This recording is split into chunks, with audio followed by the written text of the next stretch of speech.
A paz do Senhor a todos. Quero trazer uma palavra da paz de Deus aqui para compartilhar com todos os amigos e irmãos ouvintes da palavra de Deus.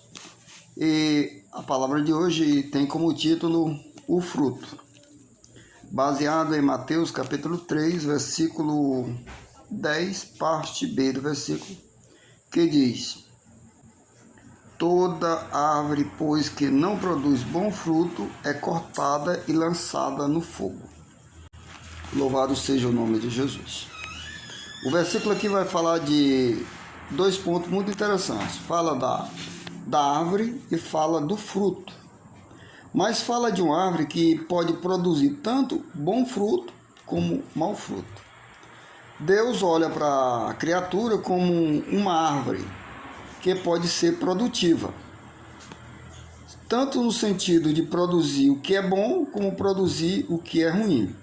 O que significa fruto? O fruto aqui nesse contexto significa um bom resultado ou um mau resultado. Em suma, resultado será o fruto. Note que a Bíblia quando fala de árvore, e fala de uma árvore que produz um fruto. E o fruto, a Bíblia nos revela em Gálatas 5:22, que é o fruto do Espírito. Esse é o bom fruto, que é produzido pelo fruto do Espírito Santo, a saber, bondade, longanimidade, mansidão, domínio próprio, enfim, 9 características que designam o fruto do Espírito. Note que para o fruto, a árvore ela pode sofrer alguma coisa. O que ela pode sofrer? Ela pode sofrer um corte. Em primeiro ponto, a árvore que produz um mau fruto, o machado está posto à raiz dela. O machado tem a característica de juízo. E assim quem está para aplicar o juízo é Deus. A Bíblia diz que o próprio Jesus diz que não julga a ninguém, mas a palavra que ele prega há de julgar no último dia. Ou seja, Deus usa como ferramenta de juízo a própria palavra, que vai julgar no último dia. E assim, esta palavra, ela está disposta tanto para salvar como para julgar. E aí o machado está como um juízo de Deus que vai ser executado nos últimos dias. Nesse primeiro ponto, o machado vai cortar para lançar no fogo, porque não produziu bom fruto, será cortado e lançado no fogo. O fogo aqui representa, tem uma simbologia de lago de fogo, de inferno, condenação, um lugar de tormento, um lugar de sofrimento, um lugar que vão todos aqueles que não forem encontrados com o seu nome no livro da vida. Enfim, é aqueles que não produz bom fruto, ou seja, a árvore que não produziu bom fruto. Na visão de Deus, Deus está olhando o ser humano como uma árvore que precisa produzir bom fruto. Porque se não produzir o bom fruto, em contrapartida, ele vai sofrer o corte do machado, ou seja, o juízo de Deus cairá sobre aquele que não produz bom fruto.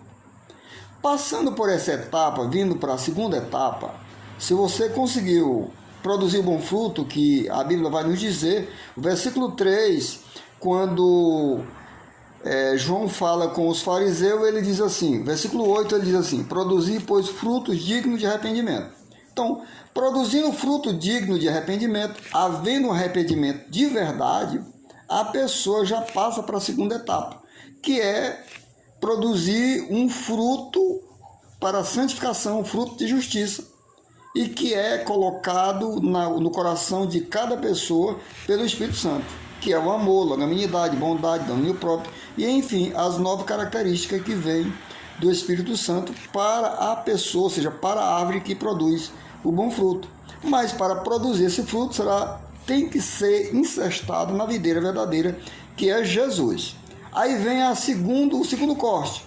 Jesus diz que aquele que produz, que é incestado na videira verdadeira, que é ele, vai produzir fruto. E a Bíblia vai dizer que é muitos frutos. E quando isso acontece, o Pai, que é o lavrador, que é o Deus Todo-Poderoso, vai fazer a podagem, ou seja, ele vai cortar, fazer o corte na árvore, tirar os galhos secos, tirar as impurezas, tirar a parte que está atrapalhando o rendimento do fruto. Para quê? Para que produza mais fruto, ou seja, para que tenha bom resultado. E aí, para que isso aconteça, teve todo um processo. A gente não produz esse fruto da noite para um dia. A produção do fruto tem um tempo. Primeiro tem uma semente plantada num terreno, e essa semente, do ponto de vista espiritual, é a palavra de Deus que é plantada no coração. O coração vai dar crédito à palavra e a palavra vai encontrar espaço para germinar. Germina, nasce, vai crescendo até florescer, e aí até nascer o fruto. O fruto tem a sua maturidade e está pronto para ser colhida, para colher o fruto. Colhendo o fruto, o pai recolhe aquele fruto, porque aquele fruto é bom, e torna a fazer a podagem para que dê mais fruto. E essa podagem é um corte, tirando aquilo que não agrada a Deus, aquilo que atrapalha o nosso crescimento espiritual, aquilo que nos impede de produzir mais fruto. Então, esse corte às vezes dói, porque um corte sempre não é muito bem agradável. E esse corte é exatamente a podagem. E essa podagem é a disciplina. A gente, como cristão, como crente, precisa ser disciplinado na palavra de Deus. Aquilo que a gente quer vai ter que renunciar. A Bíblia diz que quem quiser ir para o céu precisa renunciar a si mesmo, tomar a sua cruz, seguir a Jesus. Então, vai ter uma série de coisas que precisa a gente tirar, que precisa moldar, que precisa cuidar. Então esse todo cuidado de Deus é a podagem, é o corte para tirar aquilo que desagrada a Deus. E aí é melhor a gente passar para a segunda etapa, que é o corte da podagem. Esse que recebe o corte da podagem, da disciplina, com certeza já é salvo, está produzindo fruto. Já livrou da primeiro corte, que é o corte do machado, que é o juízo de Deus sobre aquela árvore que não produz bom fruto. Então, meus queridos irmãos, ouvintes da palavra de Deus, amigos, pessoas amigas que estão ouvindo esta palavra, Deus abençoe a todos. Fique na paz do Senhor Jesus Cristo. Amém.